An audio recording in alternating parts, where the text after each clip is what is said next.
7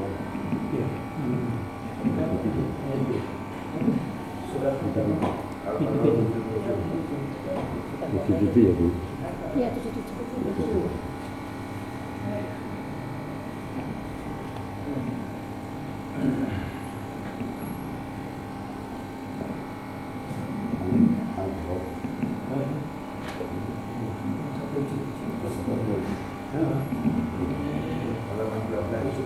Bismillahirrahmanirrahim. Assalamualaikum warahmatullahi wabarakatuh.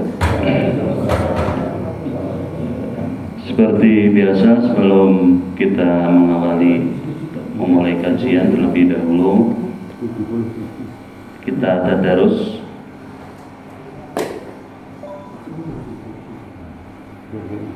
bacaan kita sampai pada surat Al-Baqarah sudah sampai ayat 76, masuk ke ayat 77. Ya. A'udzu billahi minasy syaithanir rajim.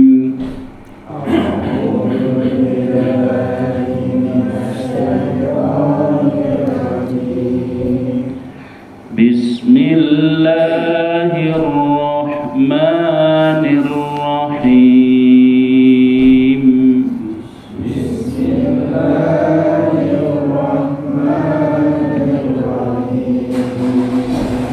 Alhamdulillahi rabbil alamin.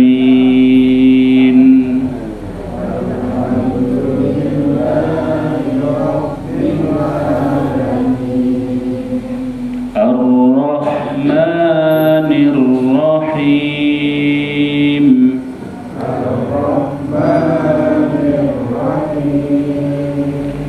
Maliki yaumiddin.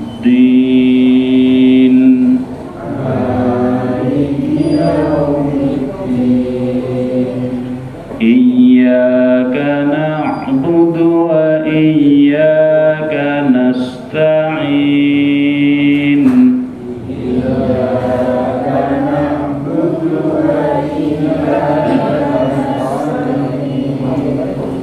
Ihdinas siratal mustaqim.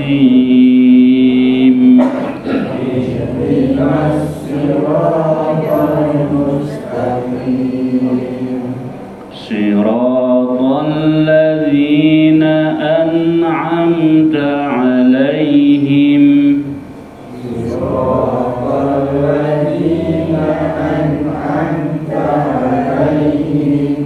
Ghairil maghdubi 'alaihim waladdallin.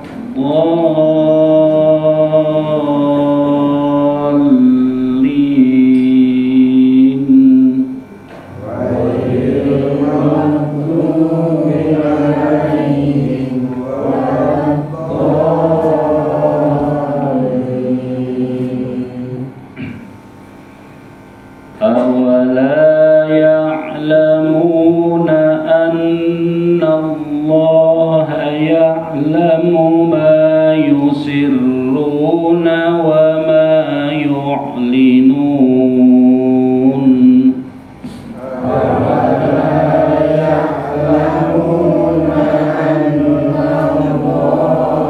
Ya'lamu ma yusirruna wa ma yu'linun. Wa minhum ummiyuna la ya'lamun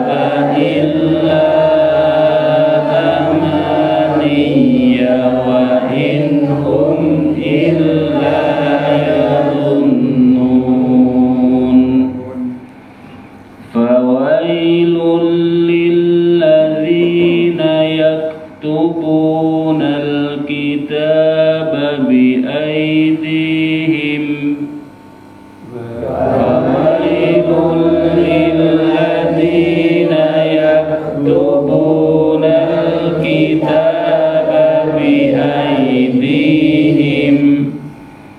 ثم يقولون هذا من عند الله ليشتروا به ثمنا قليلا ثم يقولون هذا من عند الله ليشتروا به ثمنا قليلا فويل لهم مما كتبت أيديهم وويل لهم مما يكسبون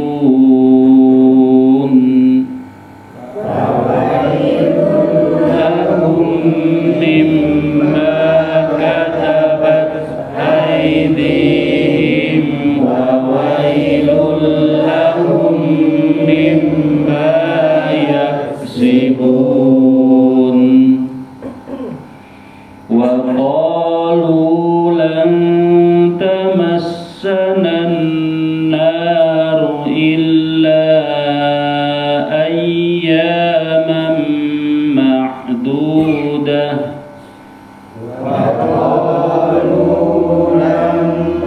تمسنا النار إلا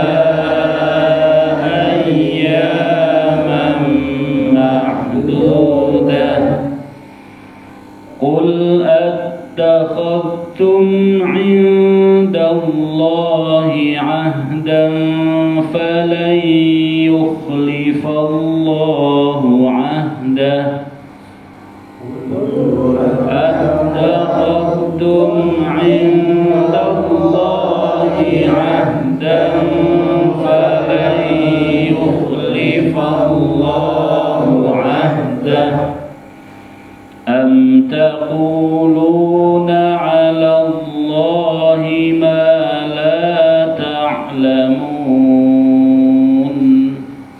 أم تقولون على الله ما لا تعلمون بلى من كسب سيئة وأحاطت به خطيئته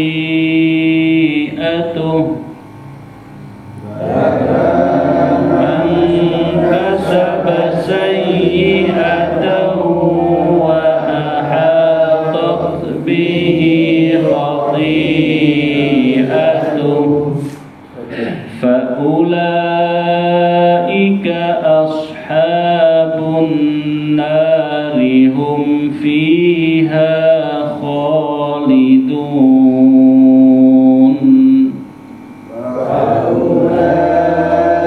فأولئك أصحاب النار هم فيها خالدون والذين آمنوا وعملوا الصالحات أولئك أصحاب الجنة والذين آمنوا وعملوا الصالحات أولئك أصحاب الجنة هم فيها خالدون هم فيها خالدون وإذ أخذنا ميثاق بني إسرائيل لا تعبدون إلا الله وبالوالدين إحسانا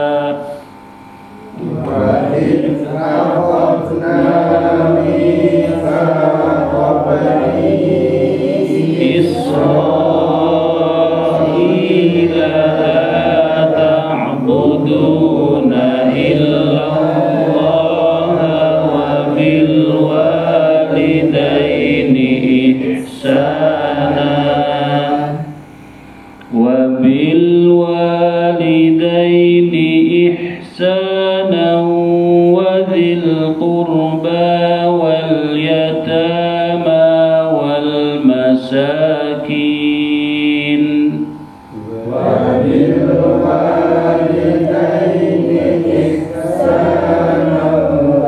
ذي القربى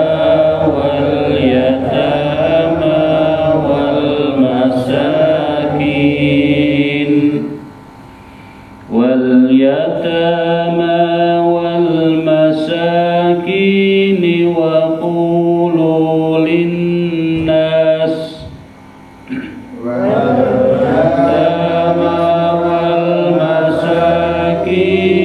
وقولوا للناس وقولوا للناس حسنا وأقيموا الصلاة وآتوا الزكاة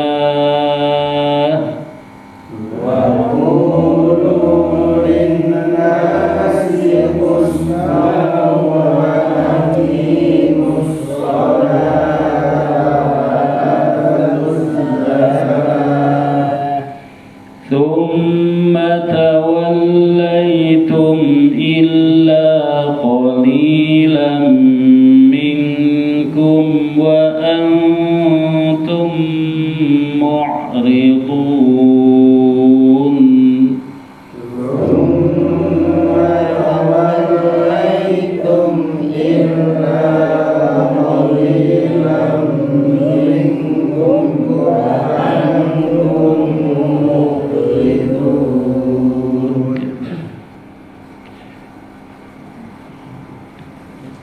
Lanjut, cukup.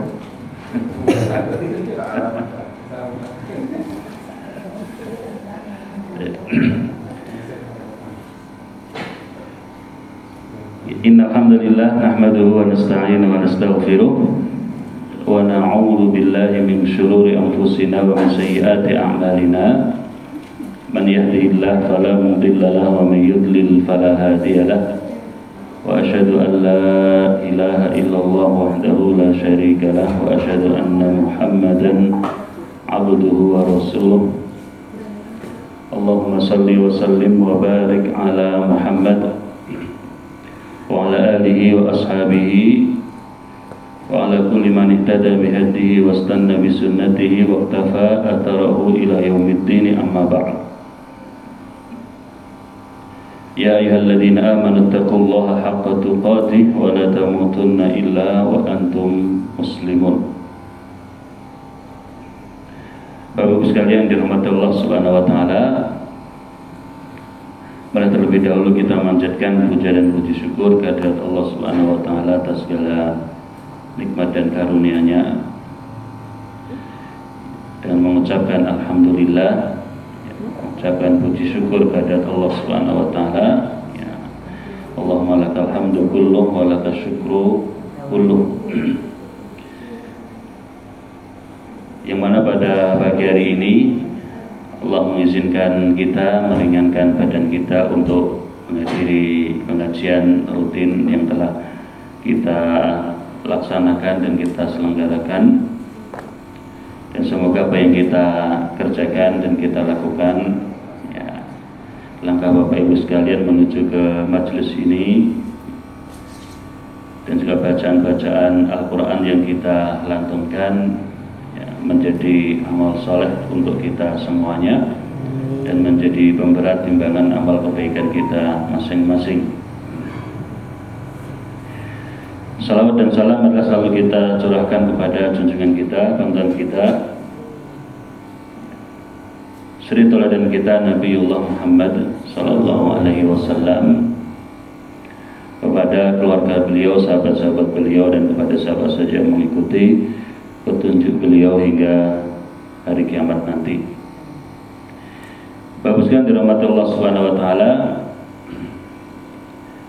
disebutkan di dalam Al-Quran, ya, berkaitan dengan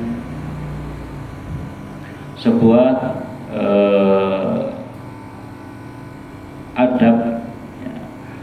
ataupun sebuah akhlak yang mana akhlak ini adalah merupakan akhlak yang merupakan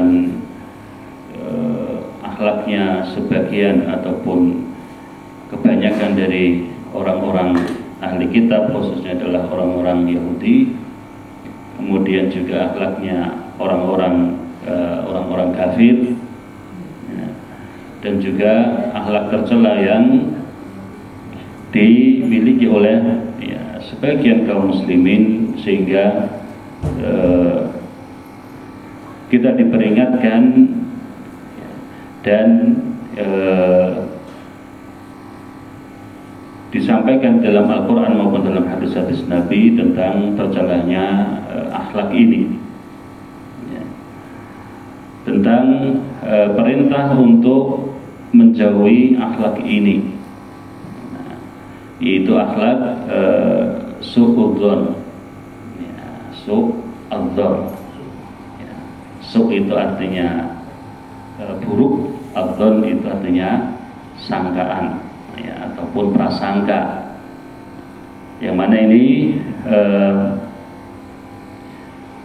sudah menjadi bagian dari bahasa kita. Su'udzon ini menjadi kalimat bahasa Indonesia yang artinya adalah jangan berprasangka buruk. Nah, dan ternyata ya, su'udzon ini adalah merupakan akhlak yang tercela dan merupakan akhlak yang menghinggapi ataupun menjadi akhlaknya orang-orang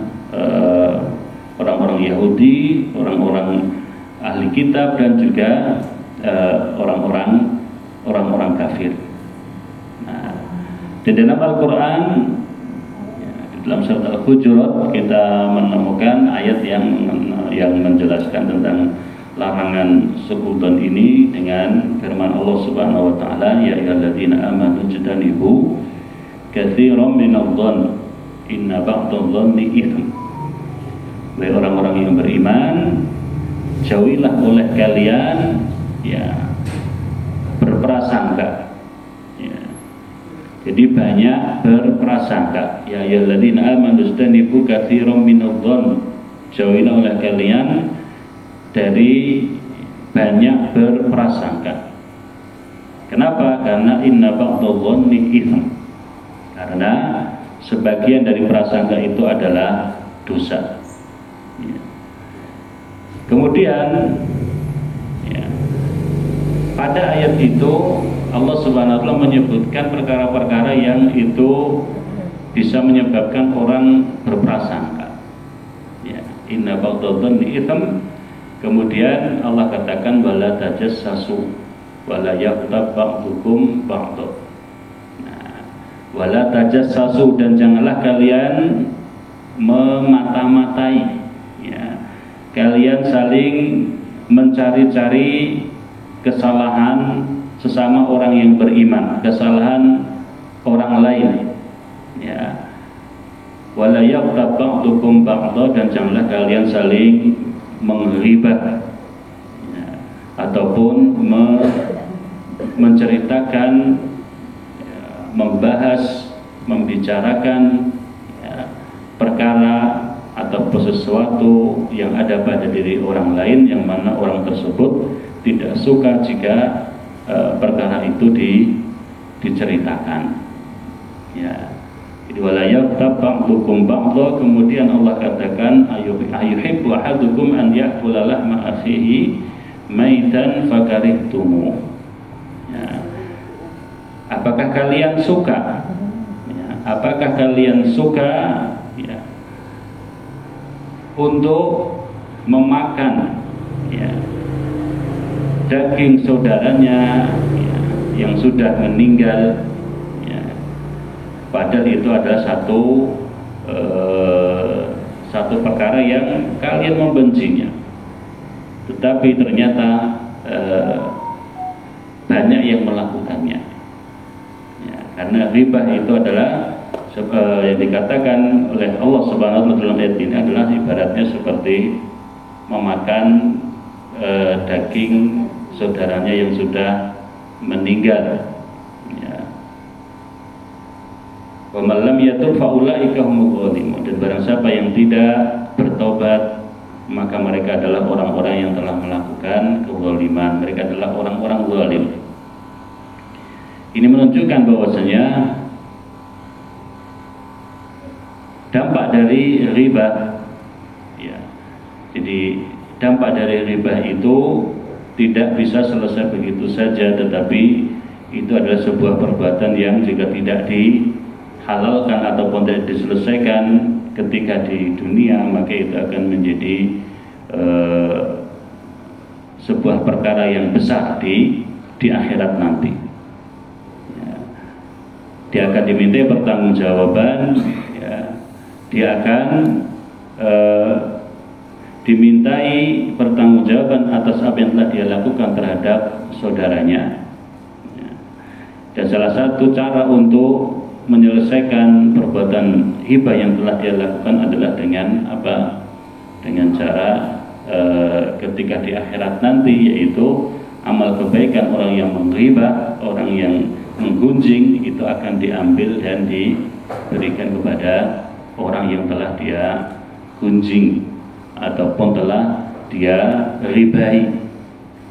Nah, makanya disebutkan bahwa Ibnu Taimiyah rahimahullah mengatakan seburuk-buruk orang yang dermawan, ya, orang berhibah, orang yang suka hibah itu adalah seburuk-buruknya orang yang dermawan.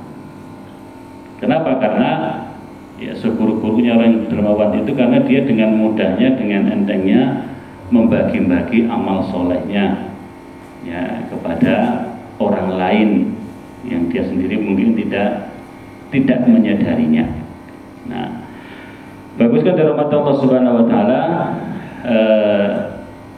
inilah tajassus dan riba. Tajassus dan riba inilah yang merupakan perbuatan-perbuatan yang dapat menjatuhkan seseorang itu pada berburuk sangka, ya, pada berburuk sangka.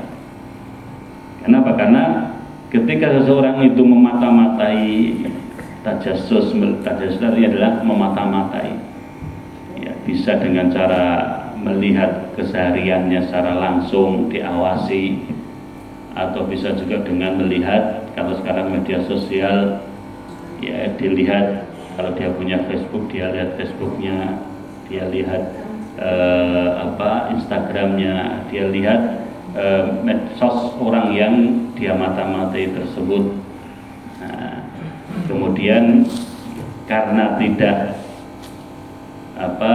meminta penjelasan ataupun tidak ada penjelasan dari si pelaku, sehingga orang itu kemudian dia akan berprasangka, ya, orang akan berprasangka, dan kemudian prasangka itu, ya, adalah sebuah prasangka, bisa prasangka yang baik, bisa juga prasangka yang buruk. Tetapi kalau sudah pada dasarnya sudah ada rasa benci, ada rasa hasad, ya, ada rasa tidak suka dengan orang itu, maka ya sangat besar kemungkinannya orang itu akan terjatuh dalam buruk sangka. Nah, Bapak sekalian dirahmati Allah Subhanahu wa taala, dalam Al-Quran telah disebutkan beberapa perkara, beberapa peristiwa yang kemudian ini adalah merupakan peristiwa berburuk sangkanya, ya.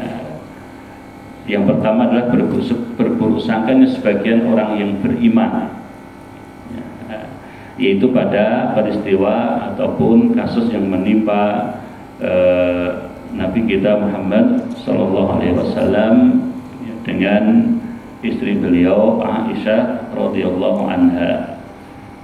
Ya, ketika sudah tersebar isu bahwa Aisyah telah melakukan perbuatan yang tidak baik, perbuatan tercela dengan salah satu seorang sahabat Nabi, ya, maka kemudian, ya, Madinah pada saat itu geger. Madinah pada saat itu kemudian masyarakatnya saling berbisik-bisik, ya, mereka saling membahas, mendiskusikan topik yang sedang hangat, ya, kalau sekarang yang sedang viral, Ya. Sehingga kemudian ketika Allah Subhanahu wa taala menurunkan ayat yang menegaskan tentang terhormatnya ya ataupun menjelaskan tentang terbebasnya ya, jauhnya Aisyah radhiyallahu anha dari perbuatan tercela tersebut ya. Allah Subhanahu wa taala mengatakan laula id sami'tumuhu dhannal mu'minuna wal mu'minatu bi anfusihim khaira wa qalu hadza ifkum mubin. Ya. Di sini Allah Subhanahu wa taala memperingatkan orang-orang yang beriman.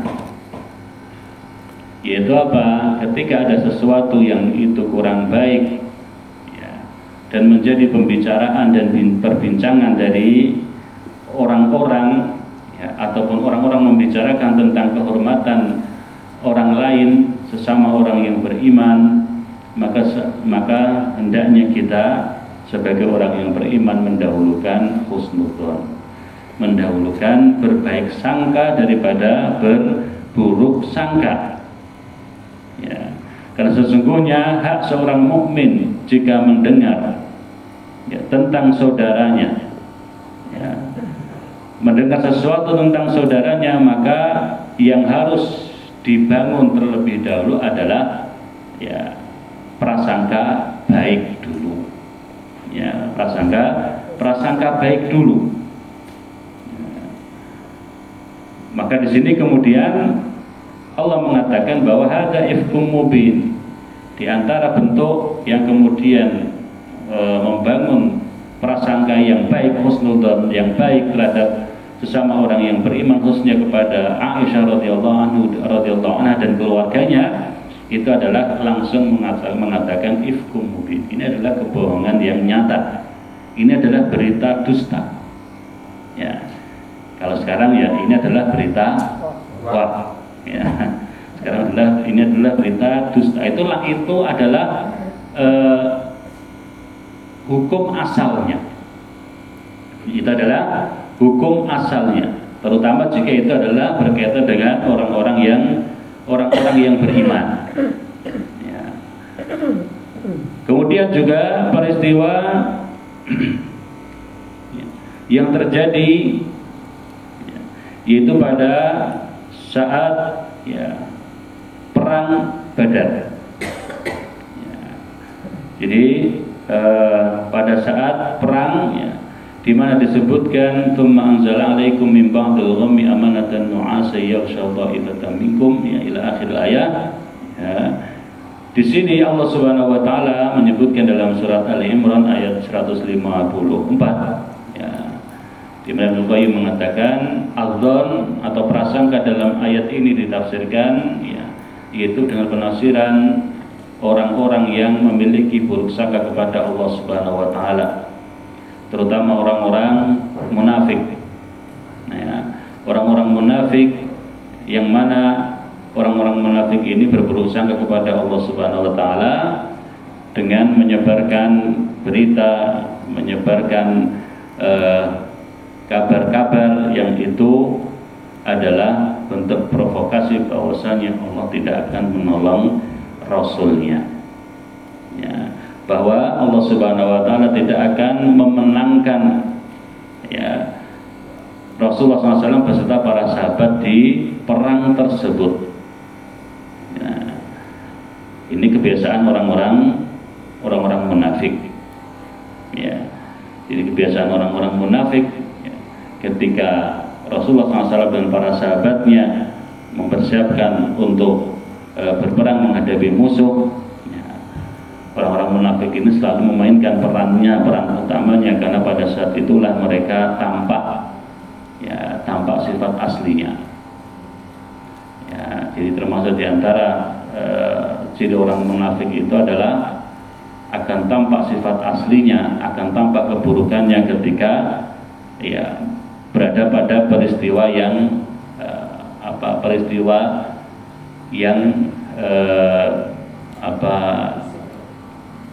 peristiwa sulit ya, pada keadaan sulit dan terancam, itu biasanya orang-orang munafik akan muncul sifat aslinya ya, akan muncul sifat aslinya yang itu kemudian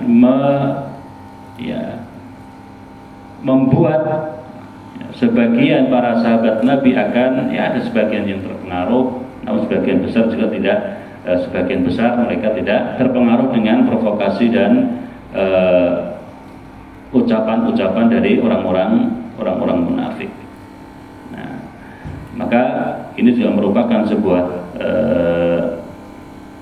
pengetahuan kepada kita bahwa sesungguhnya seseorang itu akan tampak sifat aslinya ketika bersama kita dalam keadaan susah ataupun dalam keadaan sulit. Ya. Apalagi ketika dia datang bersama kita ketika kita sudah dalam keadaan baik, ya, sudah dalam keadaan baik, sehingga ketika pada perjalanannya kita mengalami kesulitan, ya, maka sangat mungkin tampak pada diri seseorang itu sifat aslinya kepada kita. Kemudian dari hadis-hadis yang menerangkan kepada kita tentang larangan berburuk sangka, di mana Rasulullah SAW mengatakan iyyakum wadhanna fa inna dhanna akdzabul hadits. Ya, hati-hatilah kalian, jauhilah oleh kalian adzan, berprasangka, karena prasangka itu adalah bisikan jiwa yang paling dusta. Ya, jadi yang paling dusta. Karena biasanya seseorang itu ketika menerima berita yang tidak baik dari saudaranya tentang kehormatan saudaranya, ya, itu terkadang yang diutamakan ataupun yang muncul terlebih dahulu adalah tentang keburukannya, bukan tentang kebaikannya. Padahal hukum asalnya tadi adalah respon pertama adalah mengatakan ini tidak benar. Ya, ini tidak benar. Itu respon pertama. Nah, adapun nanti kemudian pada perjalanannya, ya, mulai tampak bukti-buktinya, mulai tampak nyata bahwa oh ternyata memang terjadi, oh ternyata memang itu benar adanya, itu sudah lain. Artinya sudah kita sampai pada kesimpulan itu berdasarkan data dan fakta. Tapi ketika pertama kali mendengar, maka respon pertama adalah menolaknya dan mengingkarinya. Dan berkaitan dengan hadis ini, iyyakum wadhanna fa inna dhanna akdzabul hadits, disebutkan bahwa hadis ini menerangkan kepada kita tentang perintah untuk berhati-hati, ya, berhati-hati untuk meneruskan sebuah sangkaan. Artinya apa? Meneruskan sebuah sangkaan itu ketika kita memiliki prasangka kemudian masa iya sih, ya, jadi ketika sudah prasangka kemudian mosok sih, kemudian dicari-cari, ya, dicari-cari, dia cari-cari, dia teliti, dia teruskan dan seterusnya. Nah, ini adalah hadis ini menerangkan kepada kita tentang perkara bahwa ketika ada prasangka terhadap saudara kita, sesama orang-orang yang beriman, khususnya adalah jangan meneruskan. Ya, prasangka itu sudah berhenti di prasangka itu, tidak diteruskan. Tidak diteruskan itu maksudnya apa? Tidak diteruskan dengan cara bertanya kepada orang-orang. Ya. Saya dengar sebulan begini seterusnya dan seterusnya. Ya. Itu namanya diteruskan. Ya. Namanya bahwa dari prasangka itu, ya, kemudian diteruskan dengan cara mengikuti perkembangannya, dengan cara mendengar dari sana dari sini yang kita sebenarnya kemudian malah akan semakin bingung atau malah akan semakin membuat kita ikut, ya, memikirkan masalah tersebut, kita juga jadi ikut pusing, padahal sebetulnya itu bukan urusan kita. Ya. Maka Rasulullah SAW mengatakan min husni islamil mar'i tarkuhu ma la ya'ni Di antara tanda kebaikan Islamnya seseorang itu adalah ketika orang itu bisa meninggalkan perkara-perkara yang tidak ada manfaat untuk dirinya. Ya. Ketika dia bisa meninggalkan perkara-perkara yang bukan urusannya. Nah, jadi di sini iyyakum wadhanna, ya, jauhilah oleh kalian tentang prasangka, karena prasangka itu adalah bisikan jiwa, ya, yang paling dusta. Ya, artinya bahwa jangan meneruskan dengan mencari-cari dan meneliti yang itu bukan menjadi urusan kita. Nah, dan ini pernah terjadi, ya, pernah terjadi di zaman Rasulullah SAW, bahwasanya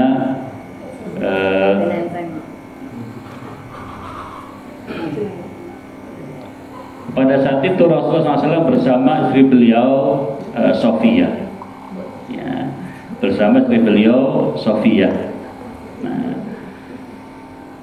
dan ketika itu, ya, Rasulullah SAW bersama Sofia di malam hari. Beliau sedang berduaan dengan Sofia, dengan istri beliau sendiri di malam hari. Ya. Kemudian ada sebagian sahabat yang lewat, dan ketika melihat Rasulullah SAW bersama seorang wanita, maka sahabat langsung menyingkir, ya, langsung menghindar, ya. Jadi langsung menghindar. Padahal kalau menghindar itu kan pasti menghindar karena, wah, kira-kira ngapain tadi itu ya? Ya, itu siapa ya? Nabi sama siapa ya? Ini kan, jadi menghindar itu bukan menghindar kemudian melupakan, tapi kemudian apa? Mengikuti dengan prasangka-prasangka. Ya. Jadi itu Rasulullah SAW sama siapa? Dan seterusnya. Maka ketika Rasul melihat para sahabatnya ini menghindar, ya, lalu dipanggil oleh Nabi. Ya. Jadi mereka bergopoh-gopoh jalan cepat gitu, kemudian Nabi mengatakan ala rislikuma, ya, nggak usah buru-buru, pelan-pelan, ya. Jadi nggak usah buru-buru, pelan-pelan, dan sini saya jelaskan. Ya. Apa yang dijelaskan? Nabi mengatakan innama hiya Sofiyah bintu Huyai. Ya. Jadi pelan-pelan dengarkan, saya jelaskan bahwa wanita yang bersama saya ini adalah Sofia. Ya, wanita yang bersama saya ini adalah Sofia. Ya. Kemudian para sahabat ini mengatakan subhanallah ya Rasulullah wa kabara alaihima. Ya. Artinya bahwa di sini sahabat kemudian mengatakan subhanallah ya Rasulullah, bahwa seakan-akan sahabat ini ingin menegaskan bahwa kami ini nggak ada prasangka apa-apa gitu. Ya, jadi tidak berprasangka apa-apa, apalagi sampai suudzon. Nah, tapi kemudian Nabi mengatakan inna syaitan yablughu minal insan ma balaghad dam wa inni khasyitu an yaqdhifa fi qulubikum syai'a. Nabi mengatakan bahwasanya setan itu, ya, di dalam menggoda manusia, ya, setan itu dalam menggoda manusia itu tingkatannya sudah sampai pada aliran darah manusia. Ya. Jadi jauhnya, ya, setan menggoda manusia itu adalah sampai sejauh setan itu mengalir di dalam aliran darah manusia, aliran darah kita. Ya. Jadi bukan hanya bisik-bisik, itu salah satu bisik-bisik, ya. Jadi maka kita perintahkan baca surat An-Nas, ya, di antaranya adalah supaya mencegah diri dari was-was ataupun bisikan setan. Tapi lebih jauh dari itu adalah sampai pada aliran darah kita. Lalu Rasulullah SAW mengatakan sesungguhnya aku khawatir, ya, sesungguhnya aku khawatir, ya, akan muncul, ya, kalian akan muncul dalam hati kalian sesuatu. Nah, maka di sini termasuk di antara pelajaran dari hadis ini adalah bahwa ketika kita melihat, ya, ketika kita mengetahui mulai ada indikasi dan tanda-tanda ini mulai mulai tidak baik, mulai orang berprasangka, ya, mulai orang menyimpulkan sendiri, mulai menyimpulkan sendiri, maka pada saat itu ya, kita harus menjelaskan. Nah, kita harus menjelaskan, terutama kepada sebagaimana oleh Rasulullah kepada sahabatnya tadi. Ya. Jadi mulai hendaknya menjelaskan duduk perkara sebenarnya supaya orang itu kemudian tidak bersangka sebelum kemudian akan berburuk sangka. Ya. Karena buruk sangka itu awalnya dari berprasangka dulu. Ya. Berprasangka kemudian mulai dipikirkan, mulai diikuti, kemudian mulai dipikirkan kemungkinannya. Kalau kemungkinannya begini pasti akan nanti begini, kalau kemungkinan begini nanti akan begini, seterusnya dan seterusnya. Di pikiran itu menjadi mengikuti godaan setan, ya, sampai kemudian dia menyimpulkan sendiri yang itu kesimpulannya sangat jauh dengan yang sebenarnya, ya. Dan ketika itu kemudian dibicarakan, ya, diceritakan kepada, jadi bahan pembicaraan di tongkrongan istilahnya, ya, ketika duduk, ya, ngobrol-ngobrol, itu kemudian yang sebelumnya juga beritanya itu A, tapi kemudian karena sudah ada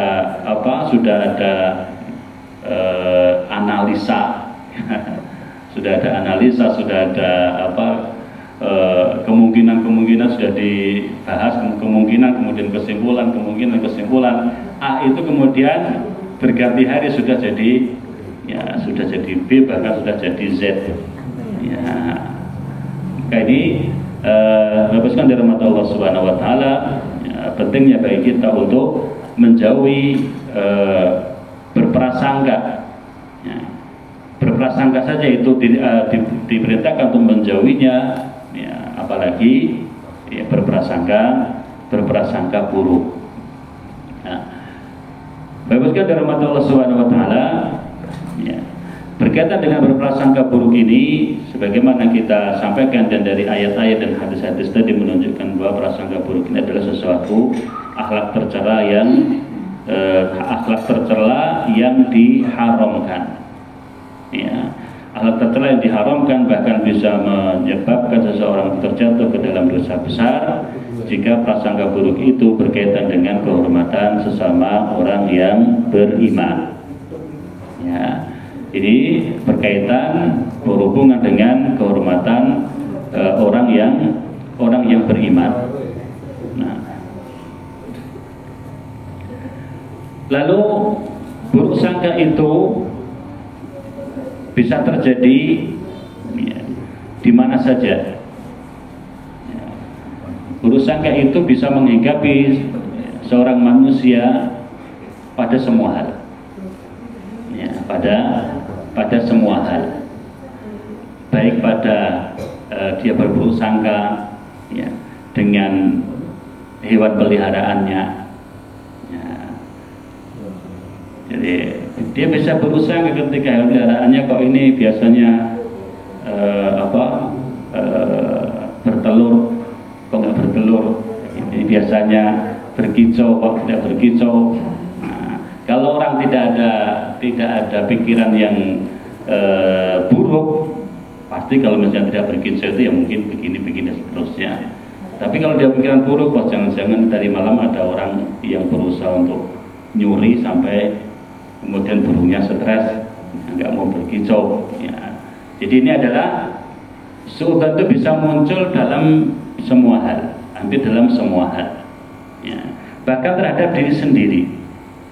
Ya, suudzon terhadap diri sendiri. Ya. Suudzon terhadap diri sendiri, ya, ini adalah merupakan satu akhlak, ya, ataupun suatu sikap yang sangat berbahaya, ya, terutama untuk dirinya sendiri, ya. Karena ketika dirinya sendiri sudah suudzon, ya, suudzon terhadap diri sendiri itu misalnya bahwa waduh memang saya ini nggak bakat, saya ini nggak bisa jadi orang soleh, ya, saya ini memang ketika dia sudah punya tabiat buruk, kemudian dia tidak mau merubahnya, kemudian dengan alasan mengatakan bahwa ya memang tabiat saya seperti ini, ya. Dia misalnya tabiatnya suka berbohong, ya. Suka berbohong, padahal ketika seseorang itu kemudian dia mendalami agamanya bahwa berbohong itu adalah akhlak yang tercela di mata manusia secara umum, tanpa agama pun namanya berbohong itu adalah akhlak tercela. Apalagi kalau dilihat dari sisi agama, ya. Tapi kemudian dia berburuk sangka terhadap dirinya sendiri dengan mengatakan bahwa ya memang tabiat sudah seperti ini, mau gimana lagi, ya. Ketika orang ya memiliki sifat gampang emosi, gampang tersulut emosinya, ya, gampang tersulut emosinya, ya. Gampang tersulut emosi ini adalah satu perkara ataupun akhlak yang gampang marah, itu adalah akhlak yang tidak baik, ya, akhlak yang tidak baik. Sehingga seorang itu dia diperintahkan untuk bisa meredam, ya. Dia bisa membaca bahwa dirinya ini memiliki sifat yang tidak baik, yaitu mudah emosi. Nah, jika dia sudah tahu bahwa ini adalah akhlak sikap yang tidak baik, maka harus ada usaha untuk menguranginya setidaknya, ya, untuk menguranginya. Kalau misalnya menghilangkan tidak bisa, setidaknya mengurangi. Nah, bukan kemudian beralasan dan berburuk sangka dengan jiwa kita sendiri bahwa ya memang tabiat saya pemarah, saya nggak bisa kalau untuk menghilangkan. Kalimat tidak bisa menghilangkan itu bukan sebuah keharusan harus dihilangkan secara keseluruhan, tapi kemudian kita bisa mengendalikannya, ya, bisa mengendalikannya, ya, baik itu dengan cara kita sendiri, ya, ataupun dengan mengendalikan diri dengan cara mempelajari agama ini, mempelajari hadis-hadis ataupun mendengarkan kajian-kajian yang berkaitan dengan masalah akhlak buruk, yaitu al-ghadab ataupun gampang marah misalnya. Di situ ada hadis misalnya la taghdab wa la tarjana, janganlah kamu marah maka bagimu surga. Arti di situ adalah jangan kamu marah. Maksudnya kalau kamu marah jangan dilampiaskan. Ya. Kalau kamu marah, dia boleh marah tapi tetap menahan diri untuk jangan sampai mengucapkan kalimat-kalimat yang itu kalimat-kalimat buruk, ya, terhadap siapa saja yang dia marahi, ya. Kemudian bisa mempelajarinya bahwa yang namanya emosi itu akan berdampak buruk terhadap kesehatan dan seterusnya. Artinya bahwa ketika orang itu tahu pada dirinya ada sikap ataupun akhlak yang tidak baik, maka hendaknya dia berusaha untuk, ya, mengendalikannya setidaknya, ya. Bukan kemudian malah mengatakan ya memang tabiat saya seperti ini, mau bagaimana lagi, ya. Karena ketika sudah mengatakan demikian, maka ini adalah ucapan merupakan ucapan berburuk sangka terhadap diri sendiri.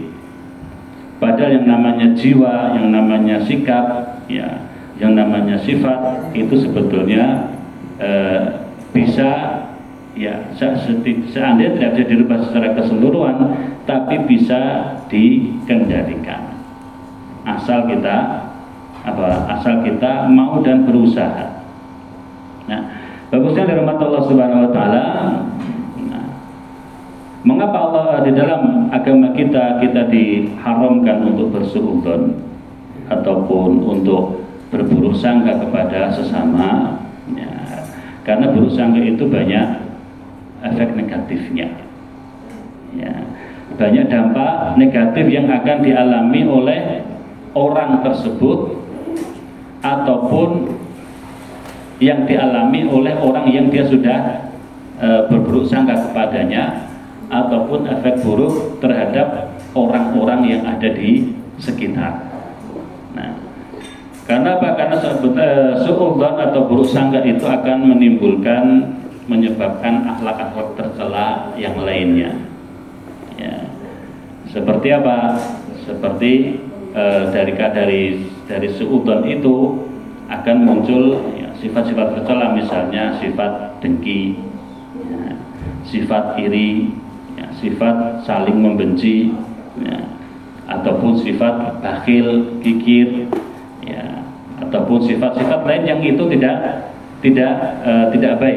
Ibnu Qayyim mengatakan bahwa khuluqun dzamimun yatawalladu min su'idzon, ya, wa dha'fin nas wa yamudu wa'du syaitan, ya, bahwa asyuh atau sifat bakhil, ya, sifat kikir, sifat ingin memiliki apa yang dimiliki oleh orang lain dan dia tidak mau berbagi, ya.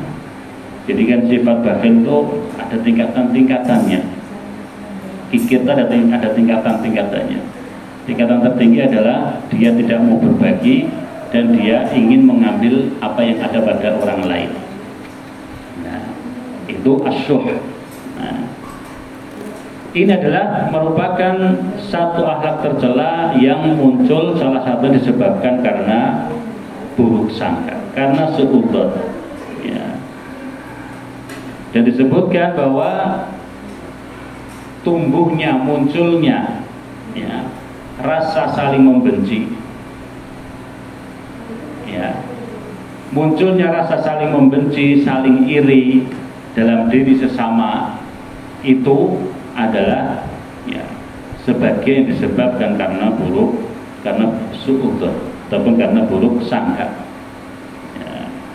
Jadi akan memunculkan sifat-sifat tercela yang itu akan sampai pada tingkatan yang sebelumnya akrab jadi bermusuhan. Ya. Jadi yang sebelumnya akrab, kawan dekat, tapi kemudian karena adanya suudzon, yang suudzon itu tidak dinetralisir, ya, tidak diperjelas, sehingga menyimpulkan sendiri. Ya, awalnya yang sebelumnya akrab tidak ada masalah, semua baik-baik saja, ya, jadi kemudian saling membenci, ya, bahkan saling memusuhi. Dan kalau sudah sampai pada tingkatan saling memusuhi, saling menjauhi, nah itulah yang memang diinginkan oleh setan, ya, diinginkan oleh setan ketika terjadi perpecahan sesama, apalagi perpecahan sesama orang yang beriman, memang itu yang diinginkan oleh setan. Kemudian juga suudzon itu perkara yang diharamkan dan dilarang di dalam agama, karena suudzon itu akan menyebabkan orang yang terhinggapi akhlak ini itu, sebagaimana kita sampaikan tadi, akan mendorong orang itu memata-matai, ingin mencari kesalahan, ingin mencari aib orang lain, ya. Jadi akan menyebabkan orang itu kemudian berusaha mencari kekurangan, aib dan kesalahan-kesalahan, ya. Sehingga ketika dia berusaha mencari kekurangan itu, ya, sampai pada tingkatan istilahnya adalah menyingkap, ya, menyingkap penutup yang itu tidak boleh disingkap. Maksudnya adalah sampai pada batasan yang seharusnya kita sesama orang yang beriman itu tidak boleh untuk menyingkap ataupun untuk berusaha mengetahui apa yang ada di balik tabir tersebut, ya. Kalau berkaitan dengan masalah antar tetangga ataupun antar orang yang berdekatan, itu setiap orang pasti ada daerah yang memang di situ itu daerah pribadi, itu adalah daerah yang memang tidak boleh orang itu mengetahuinya, karena itu adalah kalau istilahnya privasi ya. Tapi ketika orang itu sudah terjangkit suudzon terhadap seseorang, kemudian dia berusaha untuk mencari-cari, mungkin alasannya untuk mencari kebenaran ya. Jadi alasannya untuk mencari kebenaran, maka kemudian diikuti ya, dicari-cari ya, dengan ya tadi dengan segala cara ya, dengan segala cara, sampai pada ketika sudah di tingkat ranah yang itu adalah sangat privasi, itu bahkan orang yang bersuudzon itu akan berani untuk melewatinya ya, meskipun tadi dengan alasan ingin mencari kebenaran ya. Sebenarnya seperti apa sih? Nah, padahal kita tidak diperintahkan untuk sampai sejauh itu, dan hukum asalnya sesama orang yang beriman itu adalah mendahulukan berprasangka baik ataupun husnudzon. Kemudian juga suudzon ini dalam lingkup yang lebih sempit ya, suudzon itu bisa menyebabkan munculnya berbagai ragam permasalahan di dalam keluarga ya. Jadi bisa menjadi penyebab timbulnya berbagai masalah di dalam keluarga ya, di dalam rumah tangga ya. Ibnu Qayyim rahimahullah mengatakan bahwa sikap ataupun sifat cemburu itu adalah sifat yang sifat cemburu itu pada dasarnya adalah sifat yang mulia ya. Karena dengan rasa cemburu itu orang akan berusaha untuk menjaga kehormatannya, sebagaimana rasa cemburu seorang suami kepada istrinya, orang yang memiliki rasa cemburu ya, terhadap keluarganya, maksudnya adalah dengan sifat cemburu itu dia akan menjaga kehormatannya ya. Tetapi sifat cemburu itu menjadi tercela ketika sifat cemburu itu diikuti dengan sifat suudzon ya. Jadi diikuti dengan sifat suudzon ya. Sehingga apa ya, ketika cemburu itu diikuti dengan sifat suudzon, maka kemudian kita muncul yang namanya ada orangnya posesif ya. Jadi orangnya posesif ya, artinya nggak boleh ini nggak boleh itu seterusnya, karena didasari rasa cemburu yang diikuti dengan prasangka buruk. Nah, meskipun juga posesif atau tidak itu juga ada batasan-batasannya, ada aturan-aturannya. Karena jangan sampai dengan beralasan saya tidak mau dianggap sebagai orang yang sangat pencemburu, tapi kemudian malah jatuh pada satu akhlak tercela, yaitu dayyus. Ya, dayyus itu artinya adalah orang yang tidak punya sifat cemburu. Ya, jadi dia tidak punya sifat cemburu. Ya, mungkin saking akrabnya dengan orang. Ya, jadi ketika istrinya pergi dengan temannya laki-laki, meskipun itu bareng-bareng ataupun pergi, seorang suami itu dengan entengnya melepaskannya ya, karena tidak ingin dianggap sebagai orang yang pencemburu ya. Padahal kalau dalam Islam ya, tidak seperti itu konsepnya ya, tidak seperti itu konsepnya berkaitan dengan kehormatan ataupun sikap cemburu yang seharusnya dimiliki oleh seorang bapak ataupun seorang suami ya, ataupun dimiliki oleh seorang istri ya. Itu baik, tetapi ada ketika kemudian tidak ingin dikatakan pencemburu, kemudian akhirnya membiarkan hal yang itu sebuah perbuatan maksiat, perbuatan yang dilarang. Nah, maka jadinya bukan bermaksud untuk supaya tidak dikatakan sebagai pencemburu, tapi malah jatuh pada sifat dayyus. Dayyus itu adalah tadi orang yang sama sekali tidak memiliki rasa cemburu terhadap apa yang dialami ataupun yang terjadi pada keluarganya. Ya. Dia tidak cemburu ketika keluarganya terjatuh dalam kemaksiatan. Ya. Dia tidak cemburu ketika keluarganya ada yang melakukan kemaksiatan di hadapannya. Nah, ini Rasulullah SAW mengatakan bahwa tidak masuk surga orang yang dayus, ya, orang yang tidak memiliki rasa cemburu. Yang berikutnya juga dampak negatif dari suudzon itu adalah melemahkan sikap rasa saling percaya. Ya.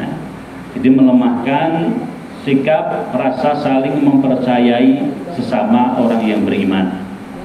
Ya. Jadi berawal dari suudzon, kemudian rasa percaya yang sudah terbangun ya, karena suudzon tersebut menjadi melemah. Dan yang selanjutnya adalah menjadikan suudzon itu menjadi sebab seseorang memiliki penyakit hati. Ya. Jadi memiliki muncul penyakit hati. Nah, dan berbahayanya penyakit hati itu adalah terkadang orang tidak menyadari kalau hatinya sakit. Ya. Sakit secara syariat, secara agama. Mungkin secara fisik, secara organ hati itu sehat, ya. Tetapi secara syariat, secara agama hatinya di situ ada sifat suudzon, di situ ada sifat-sifat yang tercela. Nah, dan terkadang seseorang tidak menyadarinya karena tidak ada rasa sakit yang dia rasakan. Ya. Tidak ada rasa sakit yang dia rasakan yang kemudian akan mengalihkan perhatiannya kepada rasa sakit tersebut. Dan bahkan terkadang ya, penyakit hati itu kan tidak merasa, ketika diingatkan malah tidak terima. Nah, ketika dinasihati malah tidak terima. Ya. Kemudian yang lebih besar lagi dampak ya mudarat, bahayanya suudzon adalah ketika seseorang itu berburuk sangka kepada Allah Subhanahu wa taala.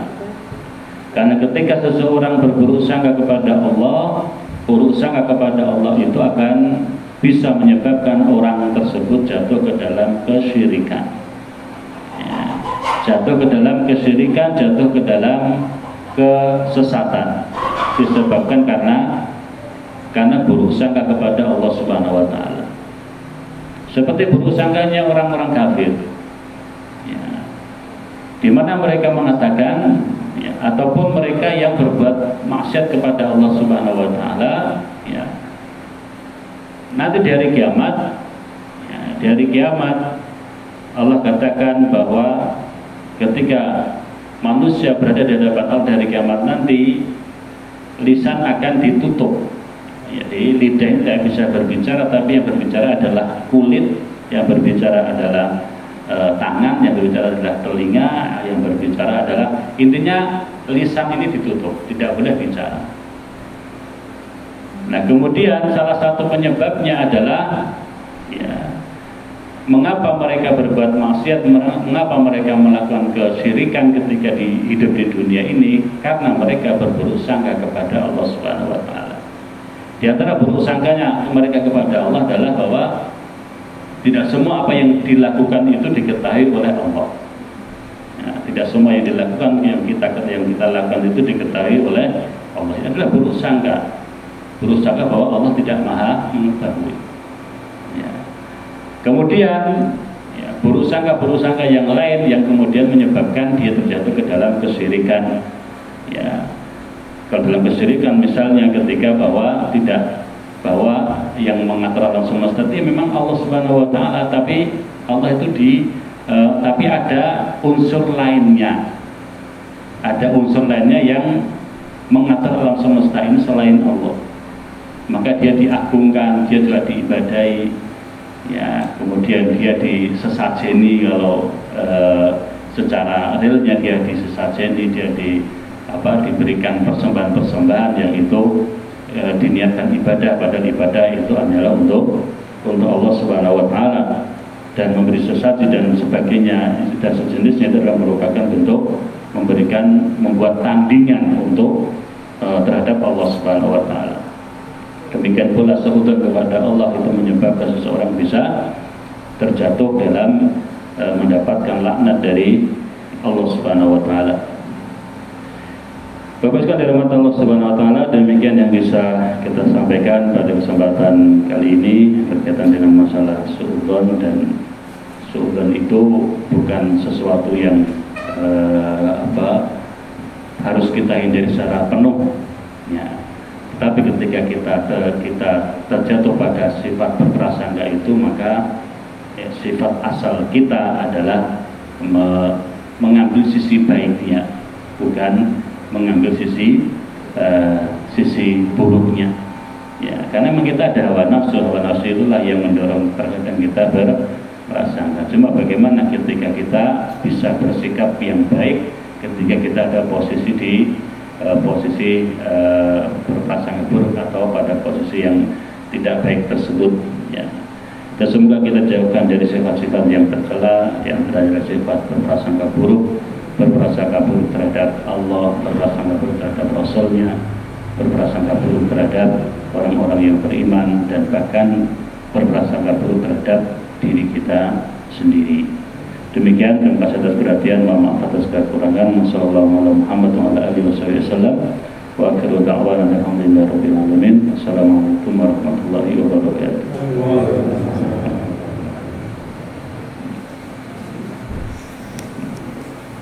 Terima kasih kepada Pak Ustaz yang telah memberikan penjelasan olah prasangka. Tentu saja bapak-bapak, ibu-ibu punya pengalaman tersendiri dampak dari prasangka itu, mungkin sulit untuk dikemukakan. Nah, ini salah satu, kalau prasangka itu diawali dengan kebohongan. Nah, ini yang sering kita alami, ya. Awalnya percaya, kemudian karena kebohongan menimbulkan prasangka. Nah, ini. Oleh karena itu, pada bapak-bapak ibu sekalian, kalau ada pertanyaan, kami persilakan. Pak.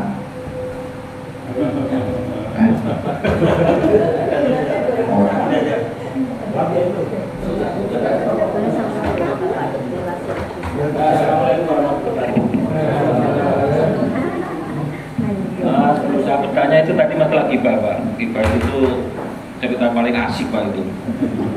Nggak ada orang bahagia cerita gibah itu sedih, itu bahagia itu memancarkan bahagia dan timbul inovasi itu, saya kira gitu, Pak, kalau gibah itu. Nah, kemudian yang saya tanyakan, Pak, kita tadi yang sampaikan itu ada usudzon, Pak. Tapi kalau kita suudzon untuk kewaspadaan bagaimana, Pak? Jadi kita selalu suudzon sama itu untuk kewaspadaan, bukan untuk menjelekan orang, bukan, tapi untuk kewaspadaan diri kita sendiri atau orang lain. Nah, itu yang pertama. Kemudian yang kedua, fenomena yang berkembang saat ini cerita yang di luar dari ceramah ini, Pak, bahwa sekarang itu orang bilang tidak amin lagi, Pak. Kabul. Nah, ini bagaimana, Pak? Jadi orang nanti kalau ada bapak doa, saya tidak amin, Pak. Karena kabul aja, gitu aja. Terima kasih, Pak. Assalamualaikum warahmatullahi wabarakatuh.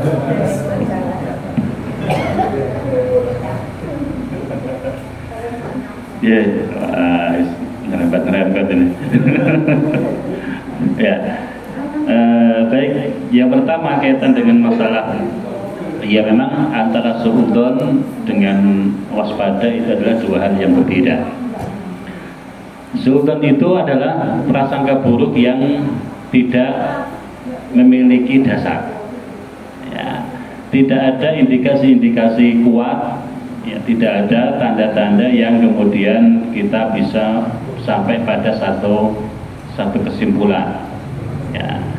Tetapi kalau waspada itu adalah, ya, dia selalu waspada karena dia bisa melihat mungkin dari pengalaman hidupnya, ya, mulai dari pengalaman hidupnya sudah banyak ketemu dengan orang, berbagai orang yang memiliki akhlak yang bermacam-macam, sehingga dengan itu dia bisa sampai pada tingkatan bukan suudzon tapi ini waspada ya. Jadi dua hal yang berbeda. Kalau suudzon itu adalah berprasangka buruk tanpa ada indikasi kuat, tanpa ada faktor yang kemudian dia bisa sampai pada kesimpulan tersebut. Tapi kalau waspada itu ya memang kewaspadaan diri, karena misalnya ketika kita berhubungan, berinteraksi dengan orang yang memang sudah masyhur, sudah terkenal, dia adalah seorang pembohong ya. Tetapi kalau bicara itu halus ya. Cara bicaranya itu kalau untuk mempengaruhi orang itu ya, dia punya keahlian di situlah. Nah, dia punya talenta di situ. Ada nggak orang seperti ini? Ada. Ya. Jadi ketika berhadapan dengan orang ini dan kita sudah tahu latar belakangnya, maka disinilah kita namanya waspada. Waspada agar kita jangan sampai dibohongi oleh orang ini, orang yang terkenal seorang pembohong. Kita waspada dengan orang yang dia terkenal suka menggelapkan harta orang lain, misalnya. Ketika kita akan berhubungan dengan orang tersebut yang berhubungan dengan uang misalnya, dengan harta, maka kita waspada. Nah, bukan lagi suudzon di situ, ya. Karena memang sudah terkonfirmasi orang ini banyak kasus dia suka mengambil harta orang lain, baik itu misalnya utang nanti balik ya, kalau utang nggak dikembalikan terus lupa, ya, dianggap kalau orang yang mengutang itu senyum berarti utangnya lunas ya.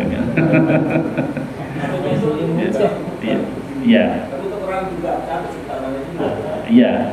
Jadi itulah yang membedakan antara suudzon dengan sikap waspada. Ya.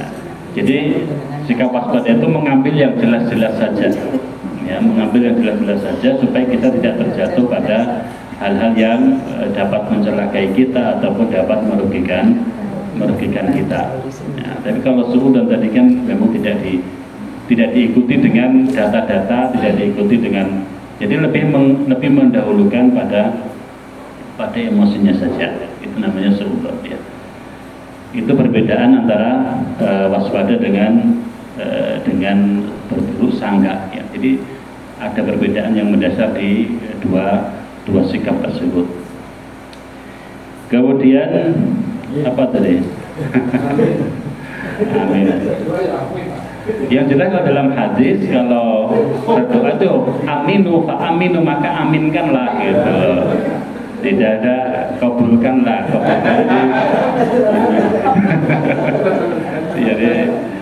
Jadi ini terlepas dari kita usutun aja, kita usutun saja tidak menyangkut masalah itu, tapi usutnya pokoknya di mana-mana yang namanya orang berdoa itu diamini, bukan dikabul gitu, tidak. Karena Nabi pun mengatakan ketika orang berdoa, ya, doa yang diaminkan malaikat, malaikat itu mengaminkan, bukan mengkabulkan gitu kan. Ketika kita berdoa, kemudian yang lainnya yang mendengarnya mengaminkan, itu sudah konsep yang tidak bisa dirubah lagi. Ini jadi memang kalau kasusnya hampir mirip dengan zaman Orde Baru dulu kan. Jadi jangan mendekati pohon ini supaya fatakuna minal zalimin. Jadi peringatkan jangan dekat-dekat pohon ini, karena kalau kamu dekat-dekat pohon ini kamu akan jadi orang-orang zalim. Nah itu pokoknya menyerang itu. Kemudian orang yang Allah memerintahkan kalian untuk menyembelih sapi.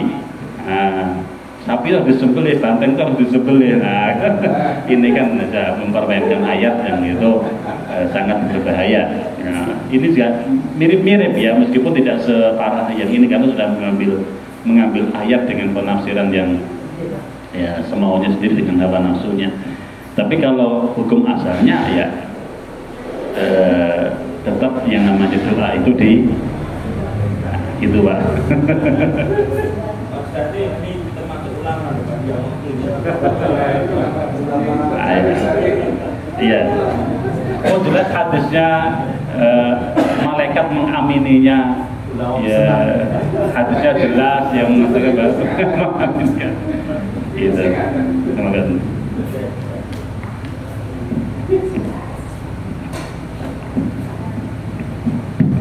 Bismillahirrahmanirrahim. Assalamualaikum warahmatullahi wabarakatuh.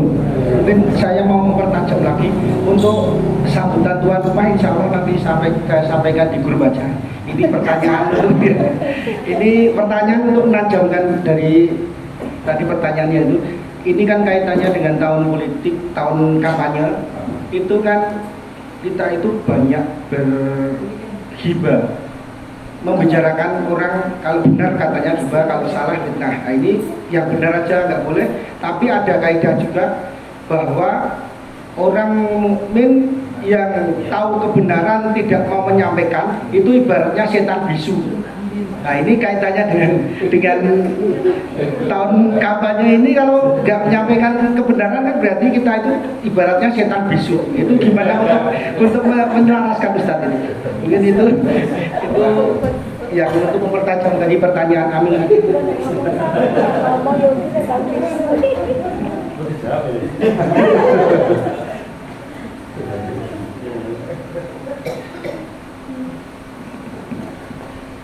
Ya, apa ya? Hukum asal dari kita sebagai seorang Muslim yang diperintahkan oleh Rasulullah SAW adalah memang mencari pemimpin yang terbaik. Ya. Cuma dari realita di lapangan yang bisa kita temukan bahwa yang namanya mana yang baik, mana yang buruk itu kan tidak semua pasti mengatakan semuanya mesti baik kan, semua baik pasti mengatakan baik. Nah, kemudian ketika kita memilih, ya kita merasa bahwa apa yang kita pilih itu baik, ya. Tetapi di satu sisi bahwa di negeri kita ini adalah negeri demokrasi, ya memang kewajiban kita adalah memilih yang baik. Tapi kan negeri demokrasi ya suara terbanyak itu yang menang, ya. Jadi tidak bisa kita kemudian ketika satu suara dari seorang alim disamakan dengan suara satu orang pelaku maksiat misalnya, ya. Jadi ini satu hal yang sulit, apalagi itu di negeri yang demokrasi seperti ini, sehingga kita berusaha, ya, mana yang kita yakini. Nah, kemudian yang kedua yang sangat penting adalah di antara prinsip Ahlussunnah wal Jamaah itu adalah selalu mendoakan kebaikan untuk negara, mendoakan kebaikan untuk pemimpin. Ya.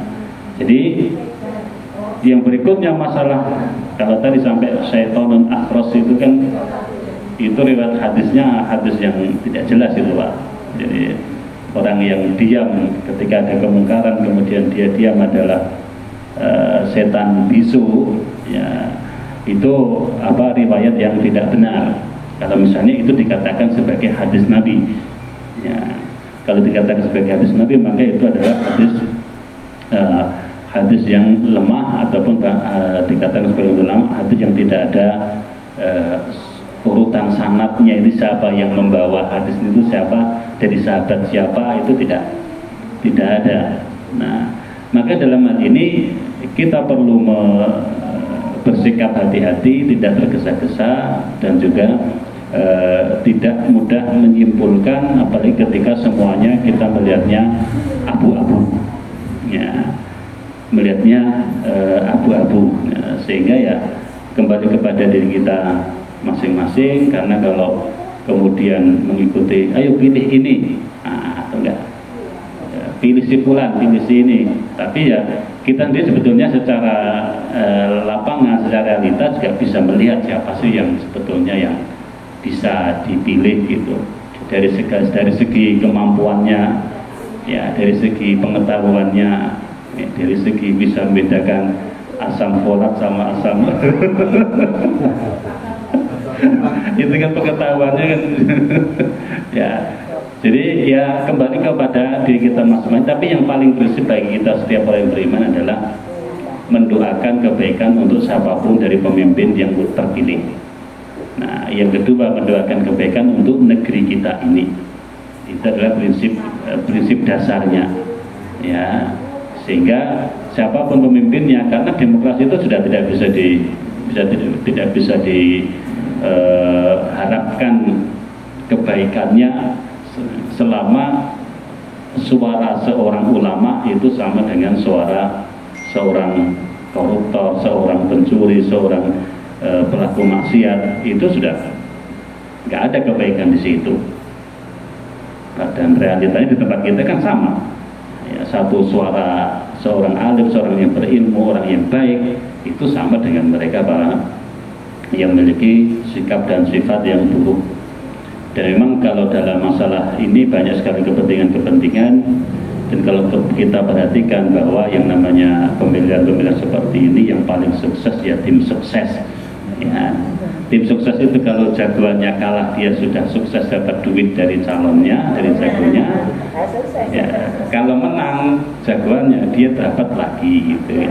Tapi kalau jagoannya kalah ya tadinya yang sidik gitu kan. Tapi kalau jagoannya menang tadinya tambah banyak. Ya seperti itu Pak.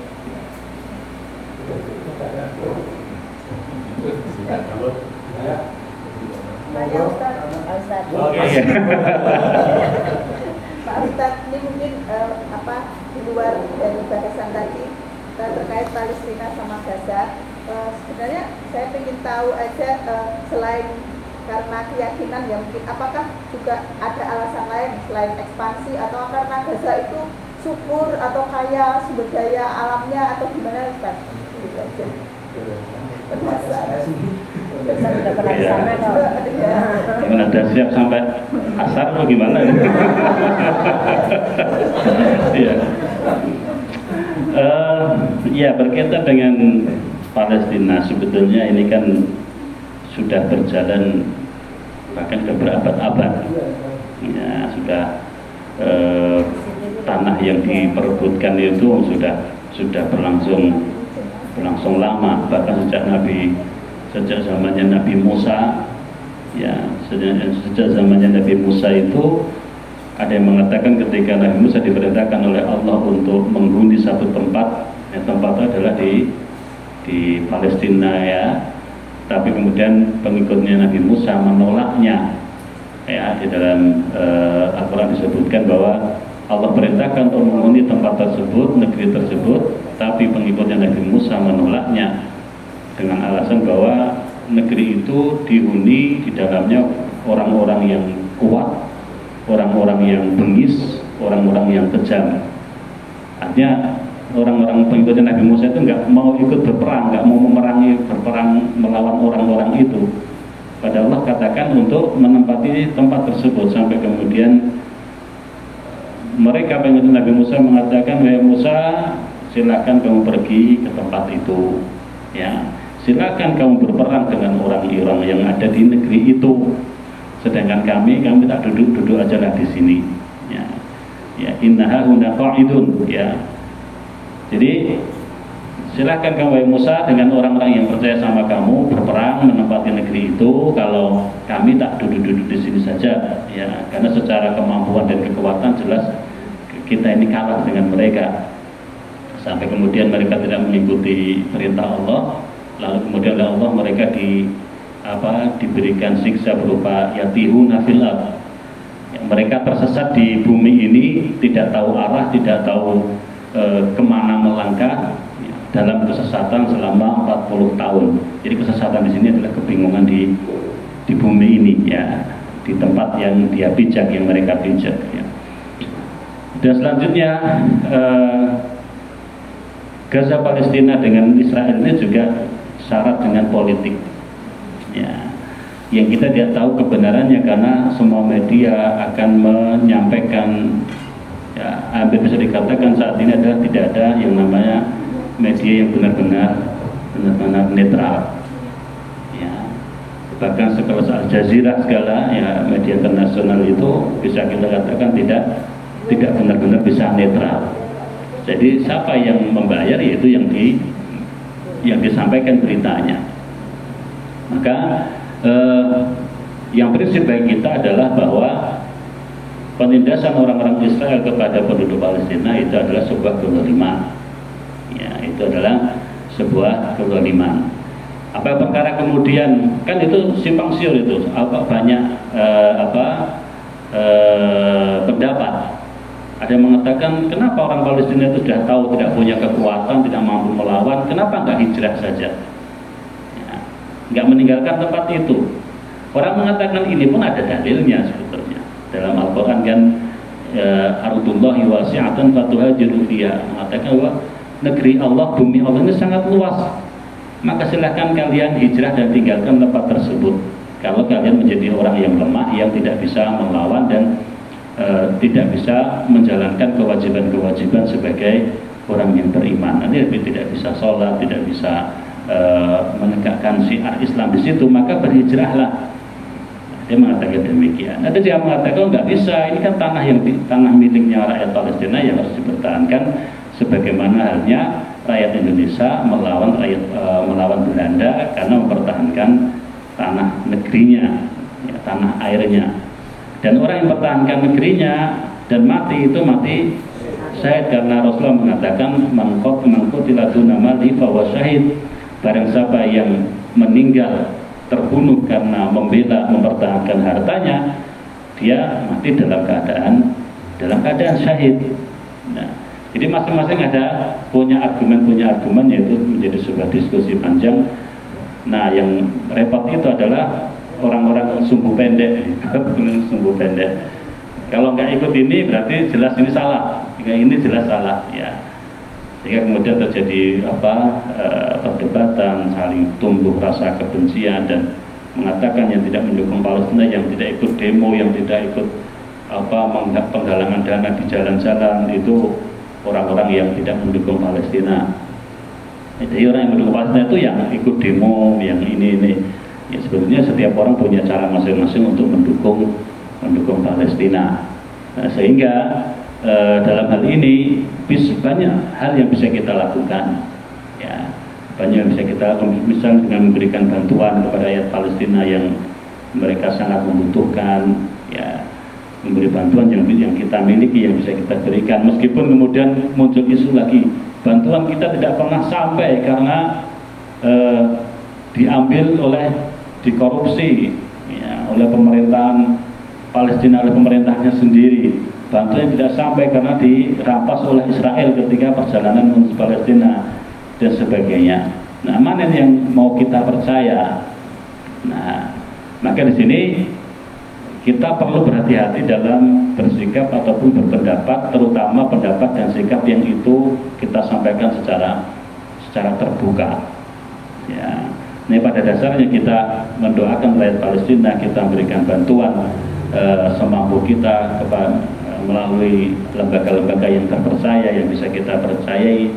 Nah, kemudian yang tidak kalah penting adalah mendoakan mereka, mendoakan mereka dengan doa-doa kebaikan, mengguyuri mereka dengan doa-doa kebaikan yang bisa kita ucapkan, kita mintakan kepada Allah supaya itulah sikapnya. Kita merasa sakit dengan rasa sakit yang mereka rasakan, karena sesama orang yang beriman adalah satu tubuh. Ya, kita merasa susah ketika mereka susah, namun pada satu sisi kita melakukannya sesuai dengan kemampuan kita masing-masing. Ya, karena kalau nanti membahas Hamas, Fatah, rakyat Palestina, kemudian nanti melebar ke Syiah, melebar ke Yaman, melebar ke Najd, melebar ke segala macam itu, itu akan menyulitkan dan malah justru akan semakin membingungkan kita. Ya, jadi yang paling bisa kita lakukan itulah yang kita lakukan. Tidak perlu terlalu jauh karena memang unsur politiknya juga sangat kental sekali ya, sangat kelihatan sekali di permasalahan Palestina dan Israel. Dan perang-perang seperti ini kan cukup sering terjadi ya, bukan hanya sekali ini saja. Dari tahun-tahun sebelumnya juga pernah perang dan seterusnya. Ada gencatan senjata, ternyata pas gencatan senjata pun Israel tetap menyerang. Nah, ini membuat kita sedih ya, sedih sebagai sama orang yang beriman. Maka yang bisa kita akan berikan bantuan, mendoakan mereka dan menyuarakan. Tapi untuk menyuarakan membela Palestina itu kita juga harus benar-benar berhati-hati ya. Maksudnya apa? Kita boleh menyuarakan ya, membela rakyat Palestina, tapi jangan sampai kemudian kita meremehkan orang-orang yang tidak tampak mereka membela Palestina, padahal mereka adalah orang-orang beriman yang sama dengan kita ya. Demikian.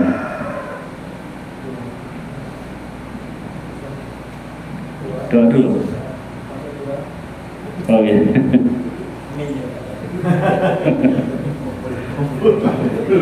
Nah, kepala sudah normal, Pak.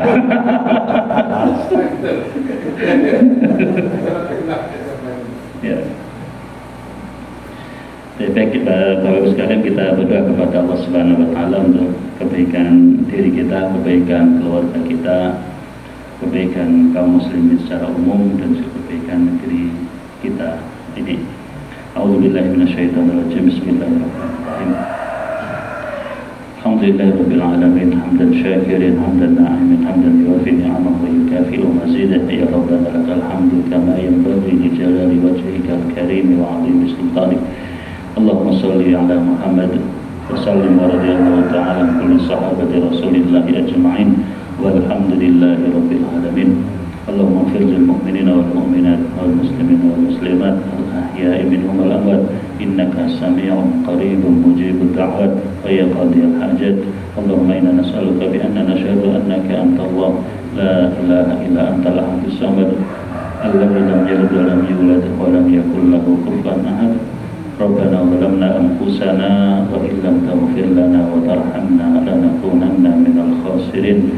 Allahumma inna nas'aluka al-huda wat-tuqa wal-'afafa wal-ghina. Allahumma a'inna 'ala dzikrika wa syukrika wa husni 'ibadatik. Rabbana hab lana min azwajina wa dhurriyyatina qurrata a'yun waj'alna lil muttaqina imama. Allahumma aminna fi awtanina wa aslih a'immatana wa wulata umurina wa'inhum ala ta'diyati amanatihim. Allahumma a'izzal islam wal muslimin. Allahumma a'izzal islam wal muslimin wa dammir a'da'aka a'da'ad-din. Allahumma ansur ikhwanana al-muslimin al-mustad'afina fi kulli makan. Allahumma ansur ikhwanana al-mujahidin fi kulli makan. Ya arhamar rahimin, innaka ala kulli syai'in qadir. Allahumma inna nas'aluka al-jannah wa ma qarraba ilayha min qawlin aw 'amal wa na'udzu bika minan nar wa ma qarraba ilayha min qawlin aw 'amal. Allahumma arinal haqqa haqqan warzuqna ittiba'ah wa arinal batila batila warzuqna ijtinabah. Allahumma inna nas'aluka husnal khatimah wa na'udzu bika min su'il khatimah. Rabbana atina fid dunya hasanah wa fil akhirati hasanah wa qina 'adzaban nar. Subhana rabbika rabbil izzati amma yasifun wa salamun 'alal mursalin walhamdulillahi rabbil alamin.